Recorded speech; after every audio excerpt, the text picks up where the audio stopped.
Sans sacrifice, tu ne peux pas devenir riche. Les amis, pour devenir riche, là, il faut faire des sacrifices. Si tu ne fais pas de sacrifices, tu ne peux jamais devenir riche. Dieu lui-même, pour sauver le monde, il a sacrifié son fils. Ici, je ne vous parle pas de sacrifice humain, ni de faire amour, bien quoi. Le sacrifice que tu dois faire, c'est quoi? C'est de te priver des loisirs. Quand tu commences à travailler là, tu te prives d'un certain loisir. Si tu es trop sorti, tu es distrait peut-être une fois dans le mois. Tu as bien compris, une fois dans le mois. Tu commences à travailler, c'est toi qui t'en prends une grande maison, maison de 200 000, 300 000. Alors que toi-même, tu n'as pas maison. Quand tu n'as pas de maison, tu prends d'abord un studio. Tu prends d'abord un studio. Si tu vises loin, si tu veux devenir riche, tu prends d'abord une petite maison moins chère. Tu es dedans.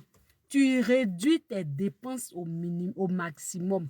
Moi, comme ça, dans le quartier où j'habite, là, quand je construisais la maison, tellement je serrais la ceinture, tellement je faisais les sacrifices, les gens m'appelaient la femme qui marche beaucoup, là. Comment j'ai su ça? Quand j'ai fini ma maison, au lieu d'habiter là, j'ai mis ma maison en location. Et puis, je vivais au village parce que je suis enseignante, institutrice. On a maison cadeau dans les villages. Donc, j'ai dit, je vais profiter de ça. Mettre ma maison en location pour construire mon hôtel d'abord avant de venir en ville. Donc, pendant ce temps-là, je serrais beaucoup la ceinture. Je faisais beaucoup mes courses à pied. Les gens m'ont surnommé la femme qui marche beaucoup là. Mais aujourd'hui, là, voilà, je suis propriétaire de voitures neuves, maison mère, automatique, boîte auto. Quand je conduis, je ne change pas vitesse. Et la boîte est automatique. C'est plus cher que boîte manuelle.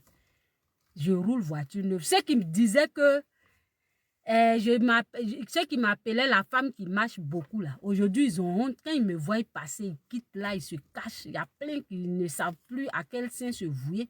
Donc, voilà le peu que je tenais à partager avec vous. Si tu ne fais pas de sacrifice, tu ne te prives pas des habits chers, des loisirs. Tu vas le faire après, mais dans un premier temps, là, il faut te priver de certaines choses, faire des normes économiques. Souvent, moi, il m'est arrivé comme ça de pleurer, de vouloir abandonner, tellement c'était chaud sur moi. Tellement souvent, il y a des moments, il reste une semaine, ils vont faire le virement, j'ai 2000 francs seulement sur moi.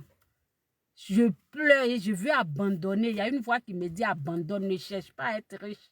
Il faut vivre normalement, mais il y a une voix intérieure qui dit après ça, là, après les pleurs, là, tu vas rire. Et aujourd'hui, je ris. Je fais mes courses dans ma propre voiture. Je n'ai pas besoin de taxi. Je fais les longues distances en voiture. Quand je voyage, je prends chambre d'hôtel d'au moins 20 000 pour dormir dedans. Parce que je me suis sacrifiée maintenant.